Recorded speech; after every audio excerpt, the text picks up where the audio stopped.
gentlemen, as a child, I grew up briefly in the 12-tribe culture. My parents, as I think a lot of people at that time, late 60s to 70s, young, experimented with it, and eventually got a haircut, moved on, got jobs, and it was just a moment in time, much like, say, the hippies in the 60s and the communes. Now, we've come to a place in society worldwide where you have Japanese Rasta, American Rasta, there are memes about it. Has Rasta, the concept of Rastafarianism gone beyond just an actual ideology and a serious statement to just one more thing that has been commodified in today's society? I think you're really asking if it has been diluted. No, it has not. The ideology and the philosophy is probably stronger than ever. The fact that we have drawn brothers and sisters across racial divide, across world divide and so on, is powerful. And that has to do a lot with the music that went out, especially Bob and many of the other brothers and sisters. That has contributed tremendously.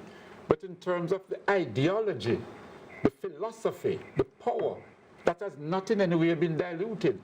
Persons that have adhered to the faith and have come and participated have come with a strong message of overstanding Haile Selassie, overstanding Africa, overstanding even to the point of seeing Jamaica as a Mecca, you know, and seeing Jamaica as, even some in Africa see Jamaica as the home of a higher spiritual value. This is an inborn concept guided by that ancient principle, even in modern times, that says to us, not only are we black, but the things that we carry, the red, gold, and green, the behavior and everything, it's an innate blackness that needs to come to the fore and will eventually come to the fore and rule the world. That's to the extent that we think globally.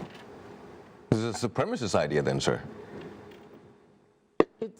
It's not only a premise idea, but it's something that we work towards, and it is something, the mere fact that you point out that persons from Asia, America, Brazil, Russia, are now seeking to know more about the philosophy of Rastafari, that in itself gives it that global reach.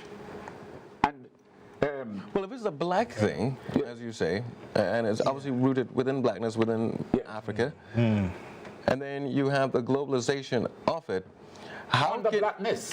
So then everything else would have to be subsumed to black supremacy? Definitely. So you are a black supremacist? Absolutely, my brother. So then how are you any different from a white supremacist? Big difference, because a white supremacist seek to lord his white supremacy over other people, all other people. White, that's how white people behave. We are not intended in any way to downpress and in any way. You just want to be in charge? No. But that's supremacy. No, our philosophy. This is what? The ideology. That is what we espouse. We are saying that the anciency of the black man, the civilization which came down the Nile and all of that in Africa and so on, which was the first set of civilized people, the first set of civilization, we are saying until you can surpass that, then this is what we stand for. And if you all acknowledge that you also come from that civilization, then we welcome Sir, you. with all due respect, Julius Caesar burnt Rome, burnt Egypt. Marcus Antony ruled Egypt as co-pharaoh. Those civilizations are dead and gone. Where is the supremacy in that? No, but I think, and you see, the term supremacy is being misused and so forth. And what Ras Miguel was trying to say is that when African movements, because Rastafari is not the only movement, you know, you have other black movements that preach black supremacy, but it's not to be equated with white supremacy. They're saying that black power, for instance, the black power movement, is not the same as white power. In other words, the difference with white power and white supremacy is about dominating other races. Now, with black people, we are not consumed about dominating other races. Our thing is more about equality It's more about elevating black people to a level, because we've been denigrated. We're the ones that have been suppressed. So Black Power was about self-empowerment, where we can... So I completely understand that, but your colleague said supremacy under blackness. Am I misquoting you, sir? No, man. No.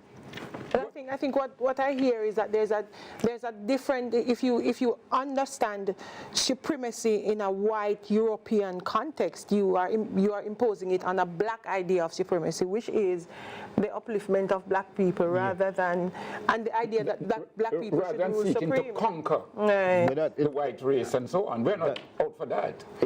But what we're saying is that our stance, Rastafari, that enrich blackness, that because we're not seeking in any way to capture anybody or to go out and militarily rule anything or anything, which is, you see, that's the difference with separation and apartheid. Apartheid is when you have a train, and on that train you have one very posh coach with sponge and air condition and all of that, and that is occupied by the whites. And then all the other coaches on the train, people have to sit on the ground. So all of them is on the same train, but the difference in terms of where one is located now, that's where apartheid, that's the difference. So you're separate, but you're not equal. That's what I mean. And you're advocating what then? So we are saying now that in regards to other persons treading the road of Rastafari and so forth, whereas when it started out by Leonard Howell and the brothers and so on, straight Pan-African strong, and ideology. still Pan-African. Okay. Pan-African, you know. It's just that we are saying that Africa being the cradle of civilization, being the home, being the first, that all others must come to that seat and foundation. I think to that understanding. But here, if I may, what has happened is we also have to realize that different groups, the Maori people in New Zealand, for instance, they relate to Rastafari because it's anti-oppression. So other people of color have been subjugated in their own way. The Aborigines in Australia, they had to deal with colonialism and the impact of colonialism. So even the native Indians in the US arguably could identify with the message of Rastafari, which is saying, do away with oppression, do away with domination. So Rastafari is anti-domination, anti-oppression. That's a global message that registers with a lot of people worldwide. So for those people who see oppression and domination as inherently evil, they're going to identify with the movement. And the truth is that you have white Rasta that don't identify racially in the same way as black people do. And you have some who do, because the irony is that when I was in the US, I saw a white Rasta really come to me and say, you know, we have to go to Africa. You know, what are we doing here? And this is a person who was phenotypically white, you know, talking to me, and he said, my ancestry is Africa, I have to go back. And, you know, I had to smile because I said, whoa, this man is really keen. But it varies. You have some who they attach themselves to the movement, but they're not necessarily yearning to go back to the motherland. So some will attach themselves to the ideology, some to the cultural accoutrements, the cultural elements of the movement. So there's different things that appeal to different people.